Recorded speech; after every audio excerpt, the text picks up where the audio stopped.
I've always hated the smell of gun oil.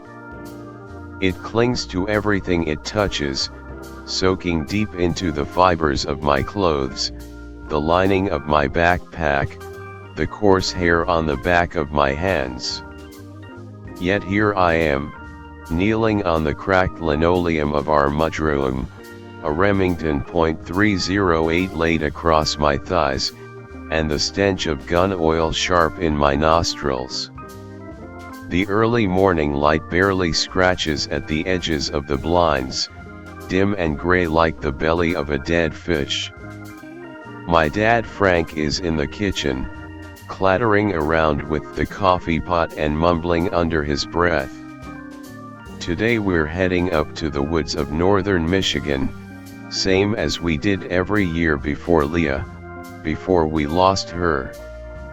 I can't help but feel the old scars throbbing as I load bullets into the magazine. It's been 10 years since that hunting trip, the one that tore my family into before and after. Before, when Leah's laughter was a constant soundtrack to our lives. After, when every silence was filled with her absence. We were just kids back then. I was 10, Leah was 8. It was supposed to be a typical hunting trip, one of those bonding experiences Dad was always talking about. But things went wrong. We got separated from Dad somehow. One minute we were following him, the next we were lost, the dense woods closing in around us. Dad says when he found me, I was huddled under a fallen tree, my eyes wide, my body frozen. All I could mutter through chattering teeth was Dogman. It was only later, after the search parties had combed through every thicket and hollow, that they found her. What remained of Leah was barely recognizable, the evidence of a brutal mauling undeniable. The authorities concluded it was likely a bear attack, but Dad, he never accepted that explanation. He had seen the tracks, too large and oddly shaped for any bear.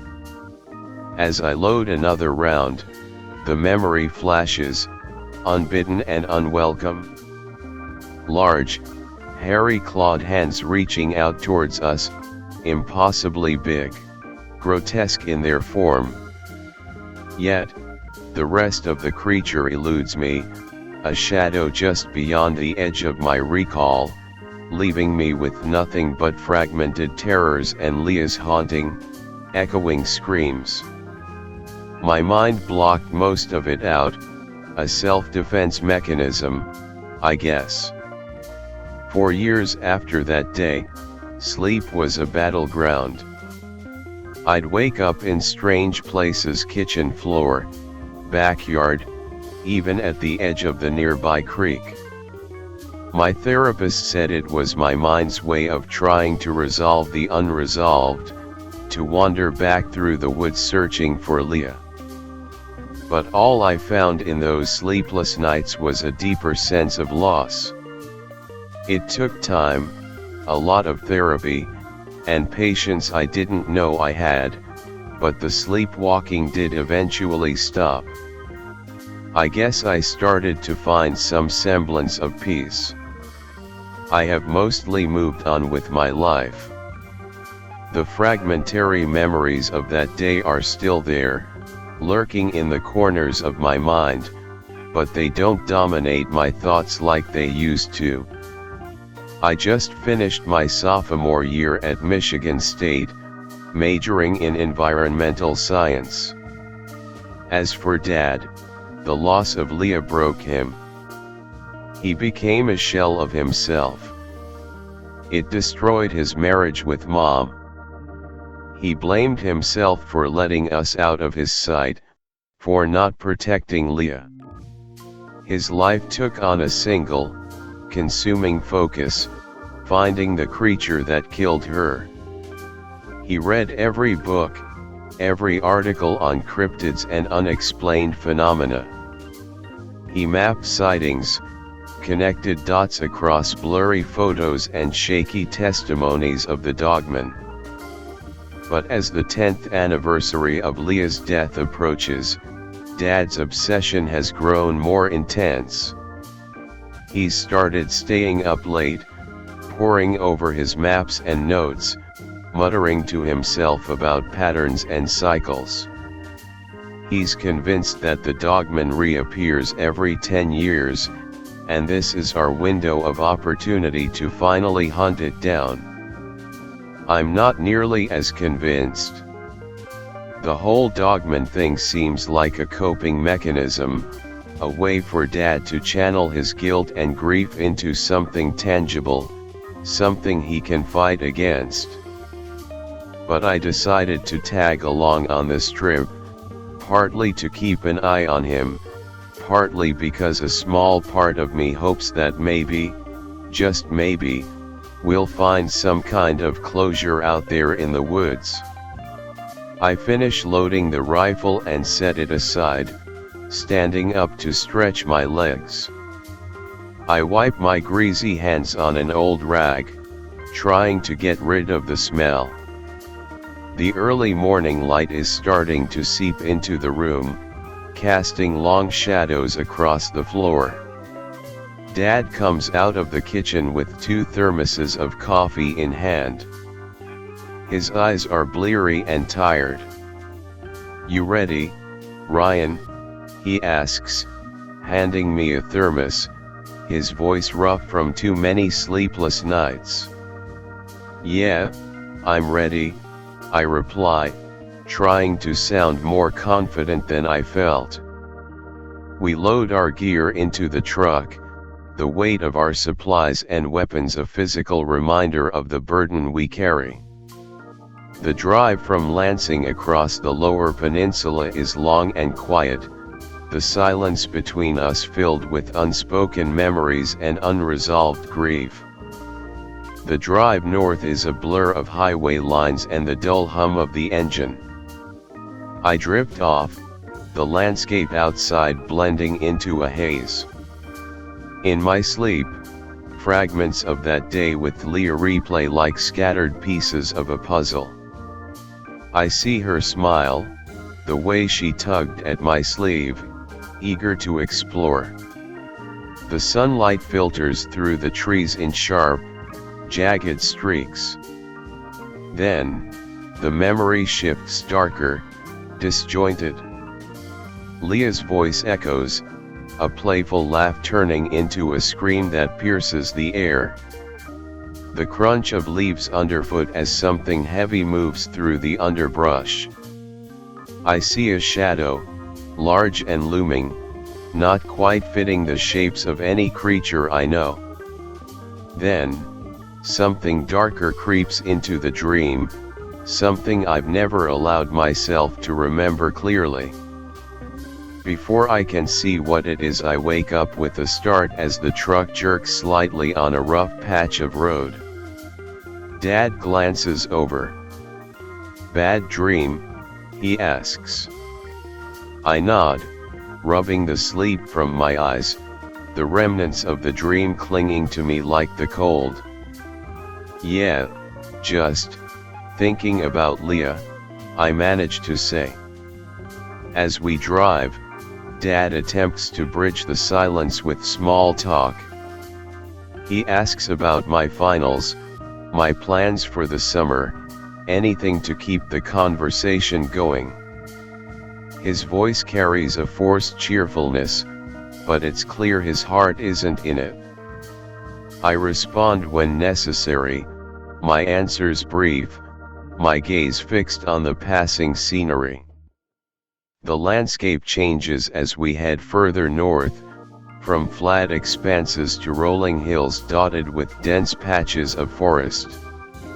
It's beautiful country, the kind that reminds you how vast and wild Michigan can be, but today it just feels oppressive, like it's closing in on us. We finally arrive at the cabin, nestled deep in the woods, its weathered wood blending seamlessly with the surrounding trees.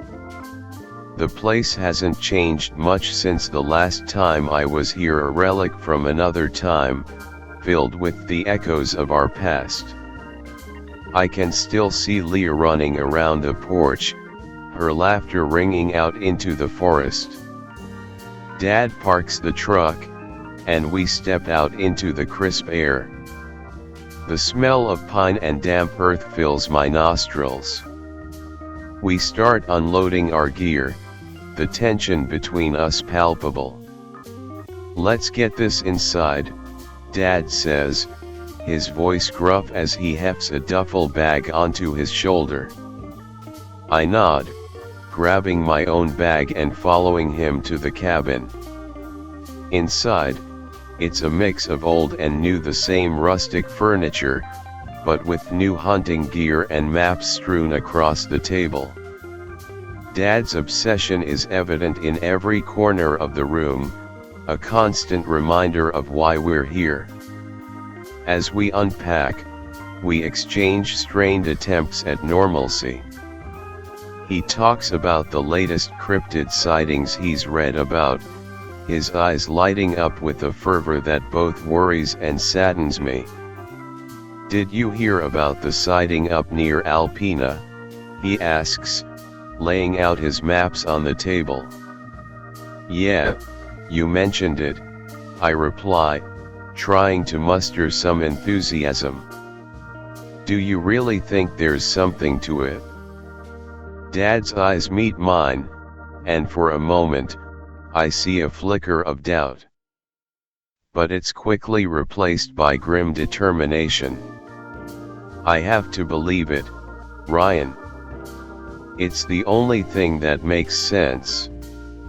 We finish unpacking, the silence between us growing heavier with each passing minute. I step outside to clear my head, the cool air a welcome relief. The sun is starting to set, casting long shadows across the clearing. I can't shake the feeling of unease. "You can take the upstairs room," Dad mutters. His voice is strained, trying to sound normal, but it's clear the weight of the past is heavy on him. I nod, hauling my backpack up the creaking stairs to the small bedroom that I used to share with Leah. The room feels smaller now, or maybe I've just grown too much since those innocent days. I unpack silently, setting my things aside. The bed is stiff and cold under my touch. As I settle in, I can't help but glance at the corner where Leah and I would huddle together, whispering secrets and making plans for adventures that would never happen. I push the thoughts away, focusing on the practicalities of unpacking. After settling in, I go back downstairs to find Dad loading up a backpack with supplies for our hunt. The intensity in his eyes is palpable, his hands moving with practiced precision. I know this routine, it's one he's perfected over countless solo trips since that fateful day. "We'll head out early," he says, not looking up from his task. "Gotta make the most of the daylight." I nod, though unease curls in my stomach. I'm not just worried about what we might find or not find out there. I'm worried about him. Each year, the obsession seems to carve him out a bit more, leaving less of the dad I knew. The morning air is sharp with the scent of pine and wet earth as Dad and I head into the deeper parts of the forest. The terrain is rugged, familiar in its untamed beauty, but there's a tension between us that makes the landscape feel alien. Dad moves with a purposeful stride, his eyes scanning the woods around us. Every snap of a twig, every rustle in the underbrush seems to draw his attention. He's on edge, and it puts me on edge too. As we walk, my mind drifts back to that day 10 years ago. I can almost hear Leah's voice echoing through the trees, her high-pitched call as she darted ahead, "Catch me, Ryan." I remember how the sunlight filtered through the leaves, casting dancing shadows on the ground. Those memories are so vivid, so tangible, it feels like I could just turn a corner and see her there, waiting for us. Dad suddenly stops and kneels, examining the ground. He points out a set of tracks that are too large for a deer, with an unusual gait pattern. "It's been here, Ree. I'm telling you, it's close," he whispers, a mixture of excitement and something darker in his voice. I nod, though I'm not sure what to believe. Part of me wants to dismiss it all as grief-fueled obsession, but another part, the part that heard Leah's scream and saw something monstrous in the woods that day, isn't so sure. As we continue, Dad's comments become increasingly cryptic. "You know, they say the Dogman moves in cycles, drawn to certain places, certain times. Like it's tied to the land itself," he muses, more to himself than to me. His fixation on the creature has always been intense, but now it borders on mania. We set up a makeshift blind near a clearing where Dad insists the creature will pass. Hours drag by with little to see but the occasional bird or distant deer. The sun rises higher in the sky, casting long, slender shadows through the dense canopy. I shift uncomfortably in my spot, the forest floor hard and unyielding beneath me. My eyes dart between the trees, hoping to catch a glimpse of something, anything, to break the monotony. Dad, on the other hand, remains steadfast, his gaze fixed on the tree lean as if he can will the Dogman into existence by sheer force of will. A bird chirps nearby, startling me. I sigh and adjust my grip on the rifle. I glance over at Dad. "Anything?" I ask, more out of boredom than genuine curiosity. "Not yet," he replies, his voice tight. "But it's out there. I know it." I nod, even though I'm not sure I believe him. The forest seems too quiet, too still. Maybe we're chasing ghosts. As the sun begins its descent, the forest is bathed in a warm, golden light. The air cools, and a breeze rustles the leaves. I shiver, more from anticipation than the cold. The long hours of sitting and waiting are starting to wear on me. "Let's call it a day for now," Dad says finally, his voice heavy with disappointment. "We'll head back to the cabin, get some rest, and try again tomorrow." I stand and stretch, feeling the stiffness in my muscles. We pack up our gear in silence and start the trek back to the cabin. The walk is long and quiet, the only sounds are the crunch of leaves underfoot and the distant calls of birds settling in for the night. Dinner is a quiet affair, both of us lost in our thoughts. I try to make small talk, asking Dad about his plans for tomorrow, but it feels forced. We clean up in silence.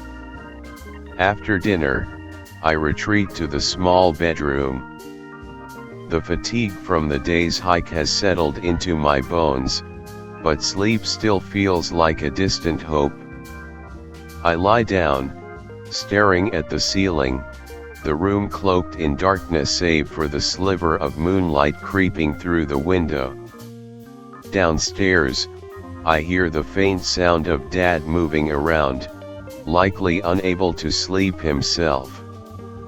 I drift into sleep, but it's not restful. My dreams pull me back to that fateful day in the woods. Leah's voice is clear and vibrant, her laughter echoing through the trees. She looks just as she did then, bright-eyed and full of life, her blonde hair catching the sunlight as she runs ahead of me. "Come on, Ree. You can't catch me," she taunts, her voice playful and teasing. I chase after her, but the scene shifts abruptly. The sky darkens, the woods around us growing dense and foreboding. Leah's laughter fades, replaced by a chilling silence. I see her ahead, standing still, her back to me. "Leah." I call out, my voice trembling. She turns slowly, her eyes wide and filled with fear. "Ryan, you have to remember," she says, her voice barely a whisper. "It wasn't what you think. You need to know the truth." Leah's words hang in the air, cryptic and unsettling. Before I can respond, she turns and starts running again, her figure becoming a blur among the trees. Panic rises in my chest as I sprint after her, my feet pounding against the forest floor. "Leah, wait!" I shout, desperation lacing my voice. The forest around me seems to close in, the trees towering and twisted, shadows dancing menacingly in the dim light. I push forward, trying to keep her in sight, but she's too fast, slipping away like a wisp of smoke. Suddenly, there's a rustle, a flash of movement in the corner of my vision. Leah screams, a sound that pierces through the heavy silence. It happens too quickly, I can't see what it is, only a dark blur that snatches her up. "Leah!" I scream, my voice breaking. I stumble, falling to my knees as the forest spins around me. My heart races, and the terror is so real, so visceral, that it pulls me back to that awful day, the one that changed everything. I jolt awake, my breath coming in ragged gasps. I sit up, wiping the cold sweat from my forehead as I try to steady my breathing. The room is still dark, the shadows cast by the moonlight seem to flicker and dance on the walls. My heart is still racing from the nightmare, the echo of Leah's scream lingering in my ears. As I struggle to calm down, the floorboards outside my room creak. The door opens slowly, and I see the silhouette of my dad in the doorway, a Bowie knife in his hand, his posture tense. "Dad, what the hell are you doing?" I whisper, my voice shaking. "SHH, he hisses, holding up a hand to silence me. "I heard something. Something moving around in the cabin." "Stay quiet." I swallow hard, my mouth dry. I glance at the clock on the nightstand, it's just past 3 in the morning. The cabin is silent, the kind of deep, oppressive silence that makes every small sound seem louder. I can't hear anything out of the ordinary, but Dad's expression is deadly serious. He motions for me to get up, and I do, moving as quietly as I can. My heart is racing, a mix of lingering fear from the dream and the sudden, sharp anxiety of the present moment. Dad leads the way, stepping cautiously out of the bedroom and into the hallway, the knife held ready in front of him. We move through the cabin, checking each room in turn. The living room is empty, the furniture casting long shadows in the dim moonlight. The kitchen is just as we left it, the plates from dinner still drying on the counter. Everything seems normal, untouched. We finish our sweep of the cabin without finding anything amiss. The silence is heavy, punctuated only by our soft footfalls. I can see the tension in Dad's frame, his grip on the knife unwavering. After checking the last room, we pause in the dimly lit hallway, the air thick with unspoken questions. "There's nothing here," I say, my voice low. "Are you sure you heard something?" He looks at me, his eyes searching for something in my face. "I heard growling. Deep and close. It was right outside the window. Maybe it was just an animal outside, a raccoon or something," I suggest, although the certainty in his voice makes me doubt my own reassurance. "No, it wasn't like that. It was different," he insists, his voice tense. I nod, not wanting to argue, but the seeds of worry are planted deep. The look in his eyes sends a chill down my spine. It's not just fear, it's desperation. The kind of desperation that comes from years of chasing shadows and finding nothing. I can see the toll this hunt has taken on him, the way it's worn him down, turned him into a man I barely recognize. We head back to our rooms. As I lie down, my mind races with thoughts of my dad. I can't help but wonder if he's losing it, if the years of grief and guilt have finally pushed him over the edge. Dad wasn't always like this. Before Leah's death, he was the kind of father who took us fishing, helped with homework, and told terrible jokes that made us groan and laugh at the same time. He was solid, dependable. But losing Leah changed him. The guilt twisted him into someone I barely recognize, someone driven by a need for answers, for closure, that may never come. I try to sleep, but my thoughts keep me awake. I can hear Dad moving around downstairs, probably pacing or double-checking the locks. His paranoia has become a constant presence, and I don't know how to help him. I don't even know if I can help him.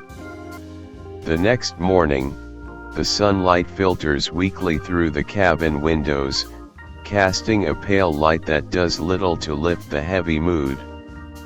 I drag myself out of bed, feeling the exhaustion of another restless night. Dad is already up, hunched over his maps at the kitchen table, his eyes bloodshot from lack of sleep. "Morning," I mumble, rubbing the sleep from my eyes as I pour myself a cup of coffee. "Did you sleep at all?"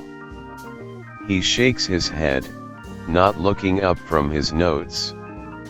"Not much. I couldn't stop thinking about what I heard last night." I sip my coffee, trying to shake off the remnants of my nightmare. "Maybe it was just an animal, Dad. We're deep in the woods, after all." He finally looks up, his eyes intense. "Ryan, I know what I heard. It wasn't just an animal. It was something else. I sigh, not wanting to argue. Okay, fine, Dad. What's the plan for today? We're going back out. I found some tracks yesterday, and I want to follow them. See where they lead. I nod, feeling a mix of apprehension and resignation. I can see how much this means to him, how desperate he is for any kind of lead. All right. Let's get packed and head out. We spend the morning preparing, loading up our gear and double-checking our supplies. Dad is meticulous, going over everything with a fine-toothed comb.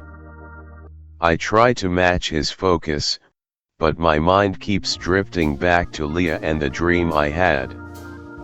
Her words echo in my head, cryptic and unsettling, "You need to know the truth."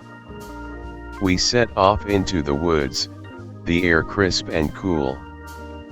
The forest is alive with the sounds of birds and rustling leaves, but it all feels distant, like background noise to the tension between us.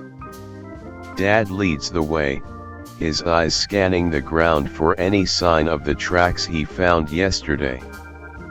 As we walk, I can't help but notice how erratically he's acting.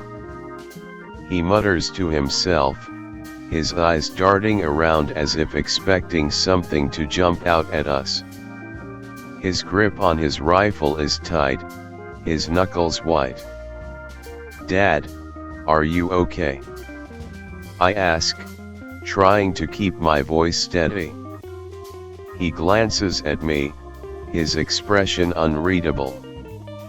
"I'm fine. Just focused." He stops frequently to examine the ground or the bark of trees, pointing out marks and signs that seem meaningless to me. "Look at this," he says, crouching down to examine a broken branch. "See how it's snapped? That's not a deer or a bear. That's something bigger. Stronger." I crouch next to Dad, squinting at the broken branch. To me, it just looks like a regular broken branch, the kind you see all over the forest. "I don't know, Dad. It just looks like a branch to me," I say, trying to keep my voice neutral. Dad's eyes flicker with frustration. "You're not looking close enough. It's the way it's snapped, too clean, too deliberate. Something did this." I nod, not wanting to argue. "Okay, sure. But even if you're right, it could be anything. A storm, another hunter." His expression hardens. "I know what I'm looking for. This is different." I sigh, feeling the weight of the past and the tension between us pressing down on me. "Dad, I had a dream last night. About Leah." The words hang in the air between us, heavy and fraught with unspoken emotions. Dad's eyes widen, and he straightens up, his entire demeanor shifting. "What kind of dream? What did you see?" His voice is urgent, almost desperate. "It was strange. We were in the woods, like we are now, but everything felt different. Leah was there, running ahead of me, laughing. Then she stopped and told me I needed to know the truth, that it wasn't what I thought." Dad grabs my shoulders, his grip tight. "What else did she say? Did she tell you anything specific? Anything about the creature?" I shake my head, feeling a chill run down my spine. "No, that was it. She just said I needed to know the truth, and then she was gone. Dad's grip on my shoulders tightens, and his eyes bore into mine with a mixture of desperation and hope. Ryan, you have to try to remember. Think hard. What did the creature look like? Did you see anything else? I pull back slightly, uneasy with his intensity. Dad, I told you. I don't remember. It was just a dream. A nightmare, really. My mind's probably just mixing things up. He lets go of me and runs a hand through his hair, looking frustrated and lost. Dreams can be important. They can hold memories we've buried deep. Please, try to remember. This could be a sign, a clue.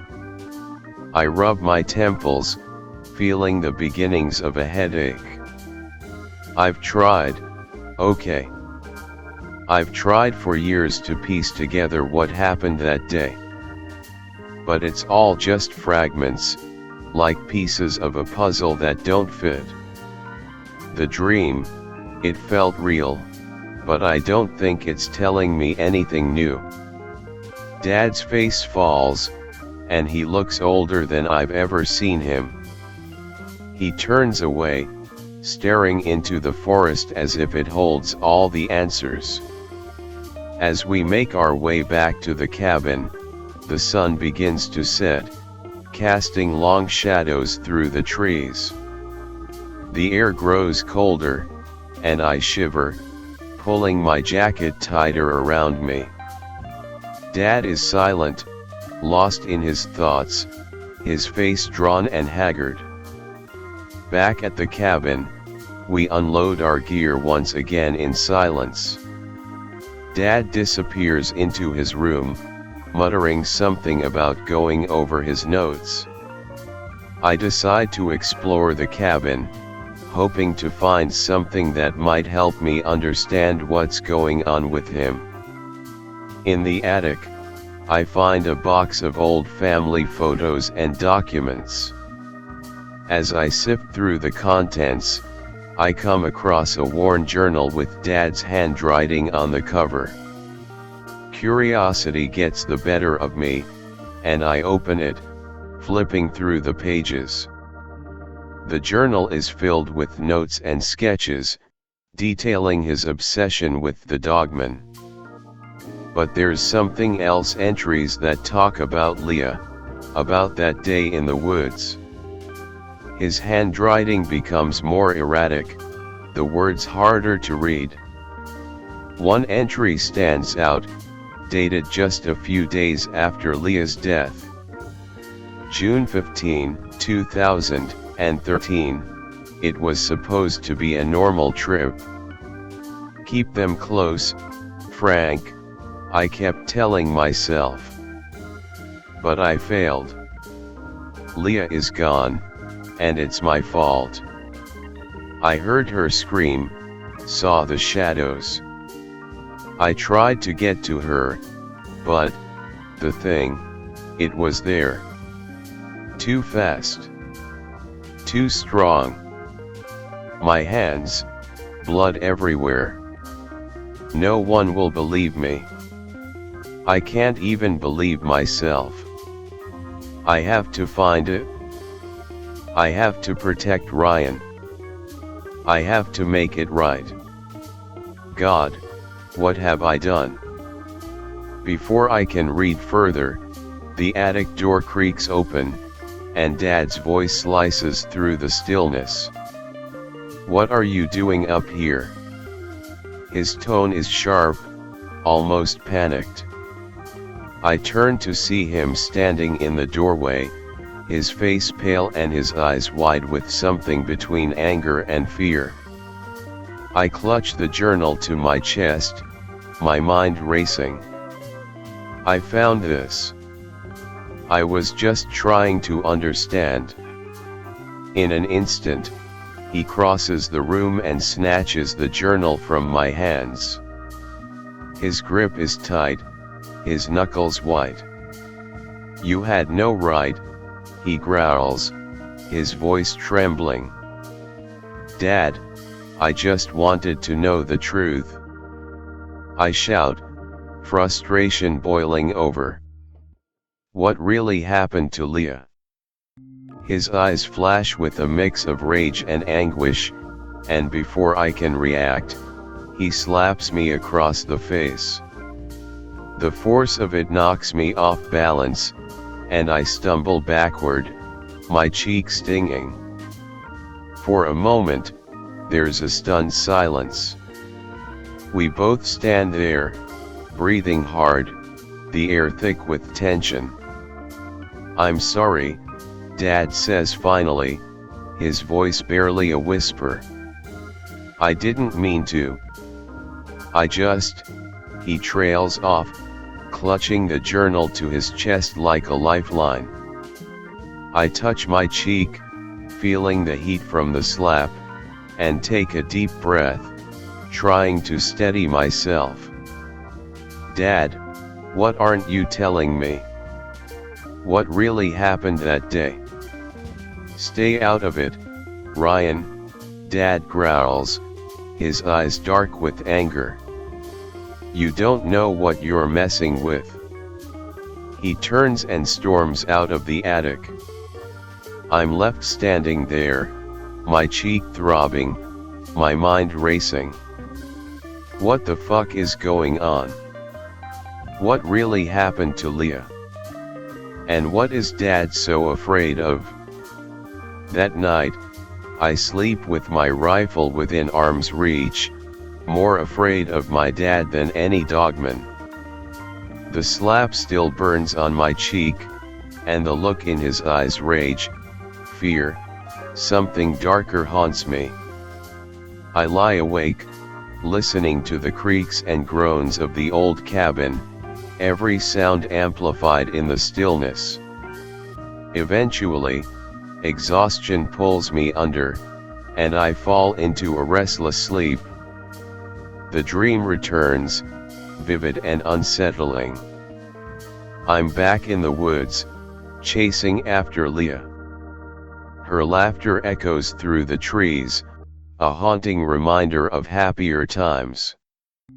This time, though, I push myself harder, refusing to let her slip away.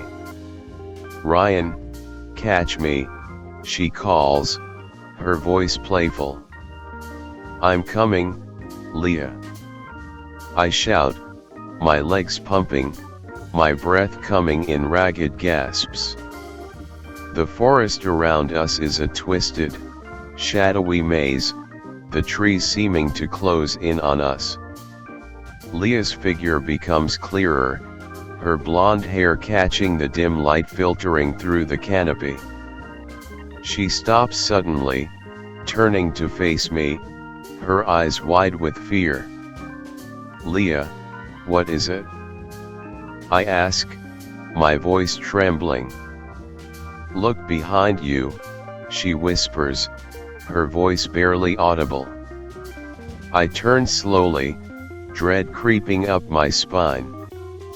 In the shadows, I see a figure, its form indistinct and shifting. It's not quite animal, not quite human, something in between.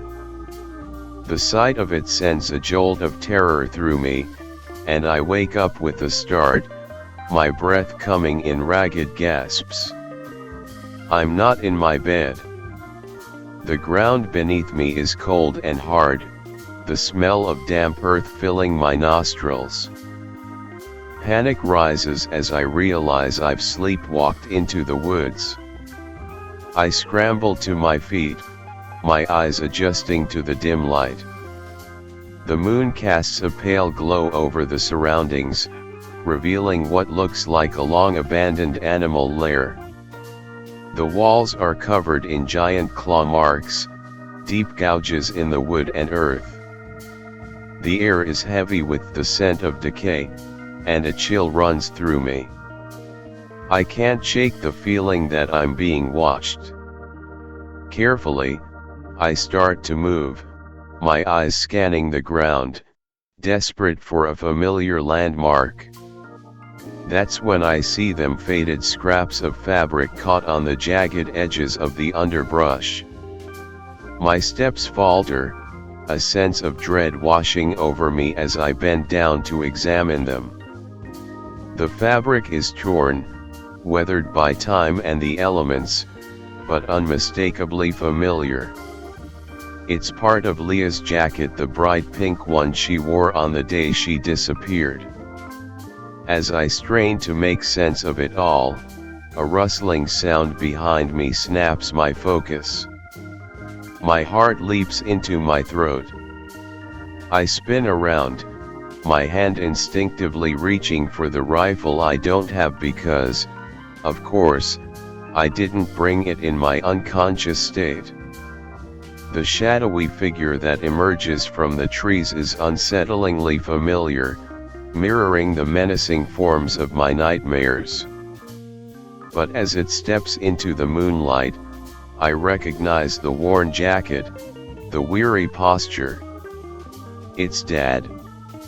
Ryan, he calls out, his voice a mix of relief and stern concern. I've been looking everywhere for you. What the hell are you doing out here? I exhale slowly, the terror ebbing away as reality sets back in. I don't know, Dad. I must have sleepwalked again. My voice is shaky, my earlier dreams still clinging to the edges of my consciousness. Dad stares at me in disbelief. You haven't sleepwalked since you were a kid. Read this. This isn't just a coincidence. His eyes dart around, taking in the surroundings, the eerie, claw-marked den, the unsettling quiet of the woods. How did you even find this place? I shake my head, struggling to find an answer. I don't know, Dad. I woke up here. The uncertainty in my voice does nothing to ease the tension. His eyes lock onto the tattered remains of Leah's jacket in my hands, and something inside him snaps. The color drains from his face as he stumbles a few steps backward. This is where it happened, he murmurs, his voice barely a whisper. This is where we found Leah. I thought you said you don't remember anything from that night, he says accusingly. I swear, Dad, I don't know anything about this place, I insist, my own heart pounding. It was you, wasn't it? You've been hiding this from me. His voice is frantic. You, last night, the growling, it was you. His voice rises, tinged with hysteria. I step back, my pulse racing, feeling the chill of the night and the weight of his accusation. Dad, I don't know what you're talking about. No, he interrupts, his voice breaking as he points a trembling finger at me. You knew, you always knew. It was you, Ryan. All these years, the evidence was right there, but I refused to see it. You were the Dogman. You killed Leah. His words hit me like a physical blow, absurd and horrifying in their implications. Dad, you're not making any sense. You're talking crazy. I was just a little kid. How could I protest, my voice shaky. He steps closer, his presence looming over me, the outline of his figure distorted by the shadows of the trees. Think about it. It all makes sense now. You led us here, to this place, because you remember. Because you did it? Dad, stop it. I shout, my heart pounding in my chest. You're scaring me. You need help, professional help. This isn't you. But he's beyond reason, his eyes wild with a haunted grief. I have to end this, he mutters, more to himself than to me, his hand tightening around his rifle. His finger hovers dangerously over the trigger of his rifle. My instincts kick in, and I know I have to act fast. I lunge toward him, trying to knock the weapon away, but he's quicker than I expected. We struggle, our breaths heavy in the cold night air, the sounds of our scuffle the only noise in the otherwise silent woods. His strength surprises me, fueled by his frantic emotions. He shoves me back, and I stumble over a root, my balance lost for a crucial second. That's all he needs. He raises his rifle, his intentions clear in his wild, pained eyes. I dive to the ground just as the shot rings out, a deafening blast that echoes ominously through the trees. The bullet whizzes past, narrowly missing me, embedding itself in the bark of an old pine. I scramble to my feet, my heart pounding in my ears, and I start running. The underbrush claws at my clothes and skin, but I push through, driven by a primal urge to survive. Dad, stop. It's me, Ryan. I shout back as I dodge between the trees. Another shot breaks the silence, closer this time, sending splinters of wood flying from a nearby tree trunk.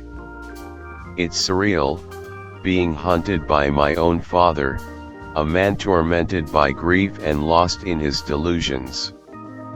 I don't stop to look back. I can hear him crashing through the forest behind me, his heavy breaths and muttered curses carried on the wind. The terrain is rough, and I'm fueled by adrenaline, but exhaustion is setting in. I need a plan. Ahead, I see a rocky outcrop and make a split-second decision to head for it. It offers a chance to hide, to catch my breath and maybe reason with him if he catches up. As I reach the rocks, I slip behind the largest one, my body pressed tight against the cold, damp surface. I hear his footsteps approaching, slow and cautious now. As I press against the rock, trying to calm my racing heart, I can hear Dad's footsteps drawing closer, each step crunching ominously on the forest floor. He's methodical, deliberate, like a hunter stalking his prey. Come out, Ryan. Dad's voice is ragged, filled with a blend of fury and pain. My heart pounds against my chest, the cold sweat on my back making me shiver against the rough surface of the rock.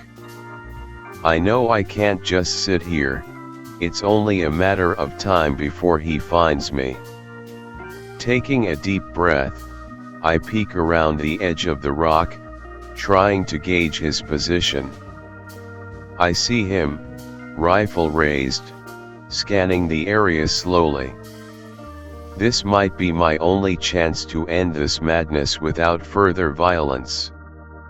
I need to disarm him, to talk some sense into him if I can. As quietly as I can, I move out from behind the rock, my steps careful to avoid any twigs or leaves that might betray my position. I'm almost upon him when a branch snaps under my foot, a sound so trivial yet so alarmingly loud in the quiet of the woods. Dad whirls around, looking completely unhinged. "Ryan," he exclaims, his rifle swinging in my direction. Panic overtakes me, and I lunge forward, my hands reaching for the gun. We struggle, the rifle between us, our breaths heavy and erratic. "Dad, please, stop," I plead, trying to wrestle the gun away. But he's strong, stronger than I expected. In the chaos, the rifle goes off.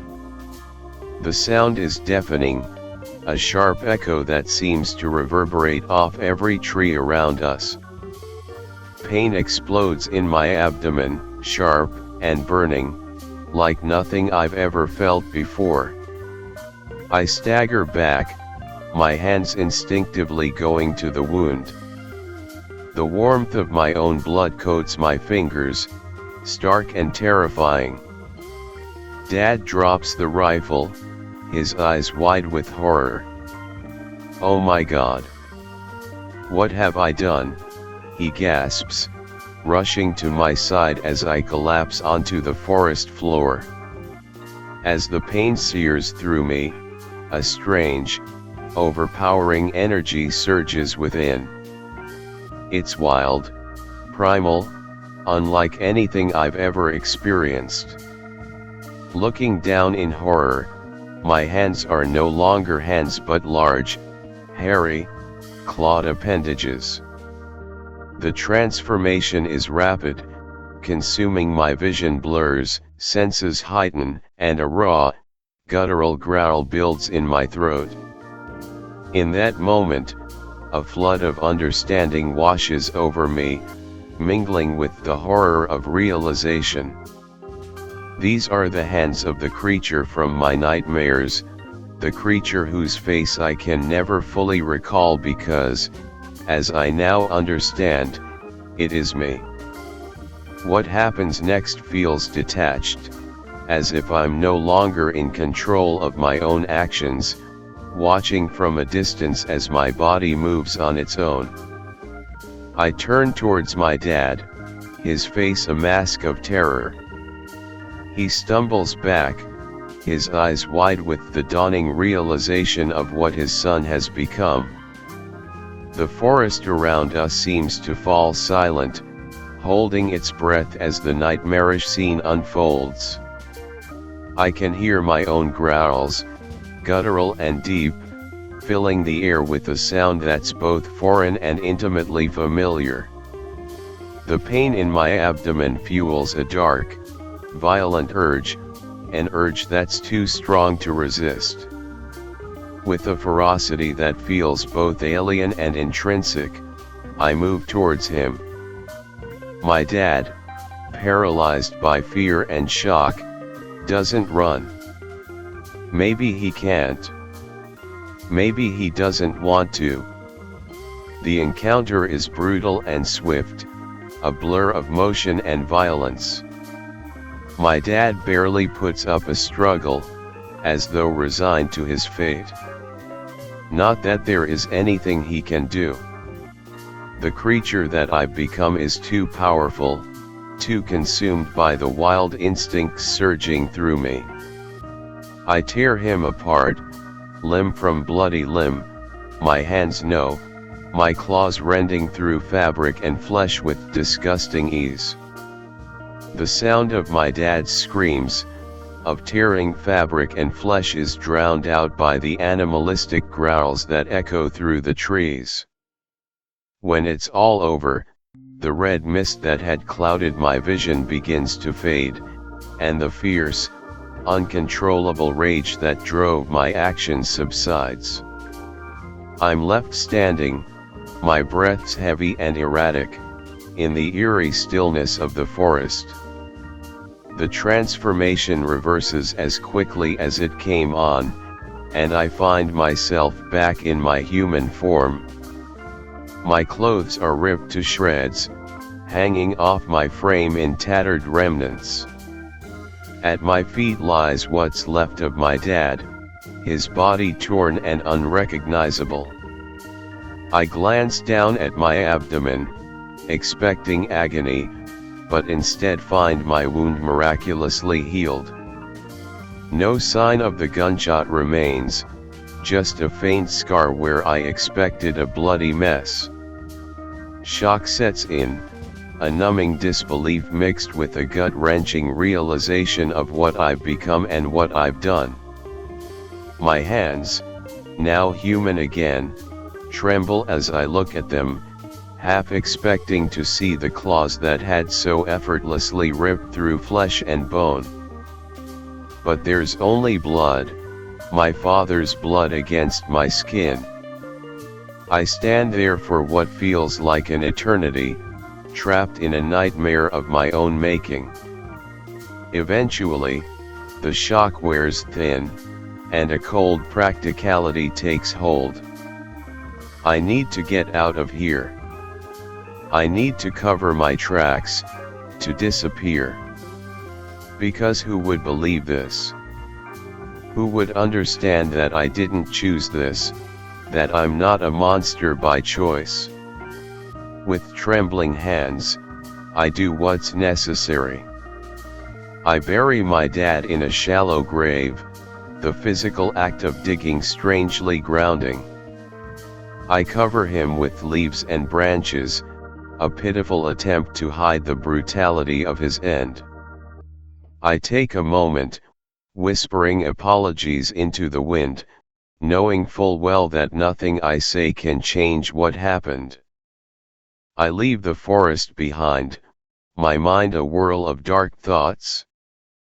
As I walk, the first hints of dawn brush against the horizon, the sky bleeding a soft pink. It's hauntingly beautiful.